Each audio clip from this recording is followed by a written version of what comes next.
થોડી પળ માટે વિચારો, સવાર પડે છે, સૂરજ ઉગે છે, લોકો પોતપોતાના કામે જાય છે, પરંતુ આ સૂરજ અમુક લોકો માટે ફક્ત બારીના સળિયા વચ્ચેથી જ દેખાય છે.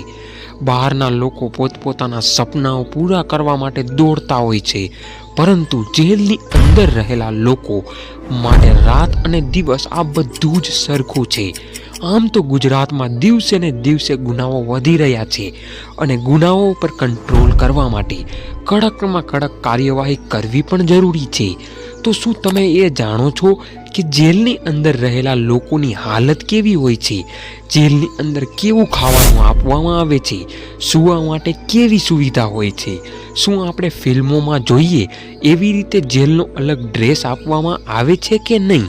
અને શું ઉંમરકેદની સજા ધરાવતો વ્યક્તિ પોતાની સજા માફ કરાવી શકે છે? અને કરાવી શકે તો ક્યારે? આવા બધા સવાલોના જવાબ માટે જ આપણો આજનો આ વિડીયો છે. આ વિડીયોમાં જેલની અંદર રહેતા કેદીઓને કઈ રીતે રાખવામાં આવે છે, તેનું જીવન કેવું હોય છે, તેની સંપૂર્ણ જાણકારી મળશે. તો આવો વિડીયો શરૂ કરીએ.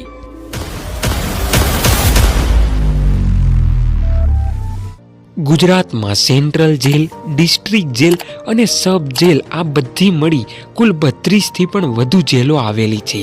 Sabarmati central jail, Rajkot central jail, Vadodara central jail અને લાજપોર સેન્ટ્રલ જેલ જેવી મોટી જેલોના નામ તો તમે સાંભળ્યા હશે, પરંતુ તમને એ નહીં ખબર હોય કે આ બધી જેલોમાં રહેલા કેદીઓમાં મોટા ભાગના કેદીઓ અંડર ટ્રાયલ કેદીઓ છે. હવે તમને વિચાર આવ્યો હશે કે આ અંડર ટ્રાયલ કેદીઓ એટલે શું? તો અંડર ટ્રાયલ કેદીઓનો મતલબ થાય છે કે હજી સુધી તે ગુનેગાર સાબિત નથી થયા, એટલે કે આ લોકોનો કેસ હજુ કોર્ટમાં ચાલી રહ્યો છે અને તેને જામીન પણ નથી મળ્યા.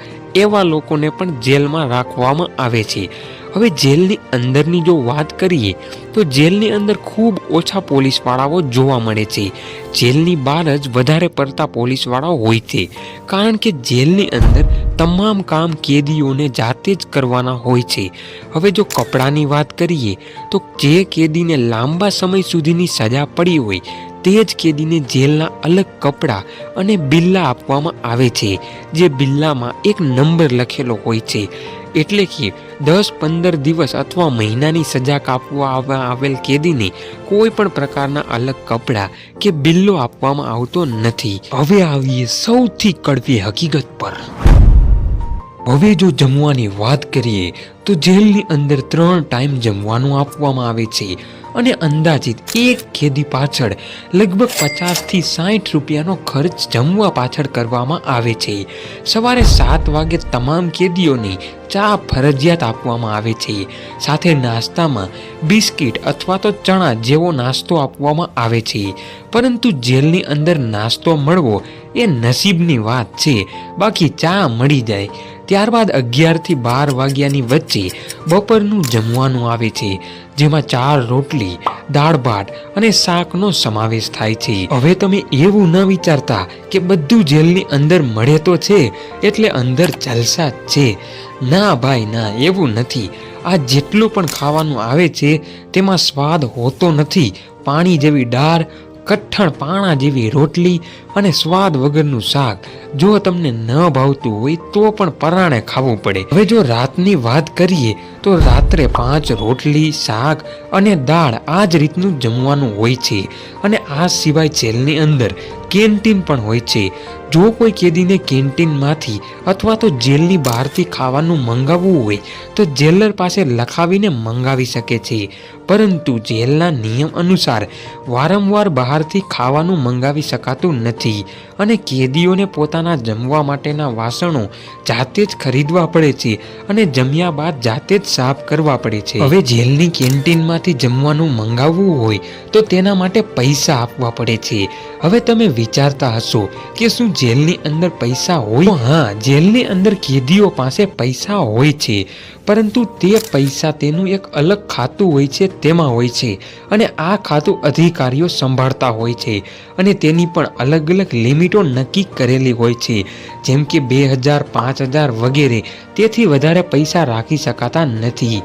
આ ખાતામાં પૈસા કેદીઓના મિત્ર અથવા પરિવાર મોકલી શકે છે અને આ પૈસાનો ઉપયોગ કેન્ટીન, ટૂથબ્રશ, વાસણો વગેરે ખરીદવા માટે કરવામાં આવે છે.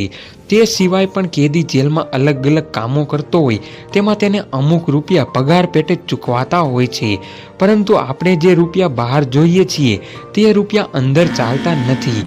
તેને બદલે જેલની અંદર એક અલગ જ કરન્સી હોય છે જેને કૂપન કહેવામાં આવે છે અને કેદીને જો કોઈ પણ બહારની પૈસા મોકલે તો તે પૈસાને જમા કરી બદલામાં કેદીને જેલના કૂપન આપવામાં આવે છે અને આ કૂપન દ્વારા જ કેદી જેલની અંદર કંઈ પણ વસ્તુ ખરીદી શકે છે. હવે જેલની અંદર કેદીને મળવા માટે તેના મિત્રો અથવા પરિવારજનોને જવું હોય તો કેદીનું નામ, તેના પિતાનું નામ અને કેદીનો નંબર ફરજિયાત આપવો પડે છે. તેના માટે અરજી કરવી પડતી હોય છે અને 20 રૂપિયાની રસીદ પણ ફાળવવી પડે છે. ત્યારબાદ જ કોઈ બહારના વ્યક્તિઓને કેદી સાથે મુલાકાત કરવા દેવામાં આવે છે અને મળતી વખતે કેદીને અંદર અને તેના સ્નેહીજનોને બહારની તરફ ઊભા રાખવામાં આવે છે. વચ્ચે એક જાળી હોય છે. હવે જેલની અંદર દરેક કેદીઓને પોતપોતાના કામો તો કરવા જ પડે છે. તે ઉપરાંત પર ફેક્ટરીઓના કામ, સીવણ કામ વગેરે અનેક કામો કરવા પડે છે અને તેના વળતર રૂપે દિવસના 20 રૂપિયા આપવામાં આવે છે અને મહિનાના 600 રૂપિયા આપવામાં આવે છે. હવે જો કોઈ વ્યક્તિ કામ કરવા માંગતો નથી તો તેને અલગથી જેલમાં પૈસા જમા કરાવવા પડે છે જેને ભાથું કહેવામાં આવે છે. તમને જણાવી દઈએ કે જેલમાં દિવસ 24 કલાકનો હોય છે. હવે જો કોઈ વ્યક્તિને ઉંમરકેદની સજા પડી હોય તો તેને આજીવન જેલમાં જ રહેવું પડે, પરંતુ આપણા ભારતના કાયદા મુજબ રાષ્ટ્રપતિ અને રાજ્યપાલ આ બંને વ્યક્તિઓ ઉંમરકેદની સજા માફ કરી શકે અથવા તો તેને ઓછી કરાવી શકે છે, પરંતુ તે માટે કેદીને 14 વર્ષ માટે ફરજિયાત જેલવાસ ભોગવવો જ પડે છે. ત્યારબાદ જ રાષ્ટ્રપતિ અથવા રાજ્યપાલ સજામાં ફેરફાર કરી શકે છે. તો કંઈક આવી હોય છે જેલની અંદરની દુનિયા. અને જો તમારામાંથી કોઈ જેલમાં ગયા હોય તો તેને આનાથી પણ વધારે માહિતી હશે તો કમેન્ટ કરી તમારો અનુભવ શેર કરી શકો છો. તો મળીએ નવા વિડીયોમાં. ત્યાં સુધી જો ચેનલ પર નવા હોય તો ચેનલને સબસ્ક્રાઇબ કરો.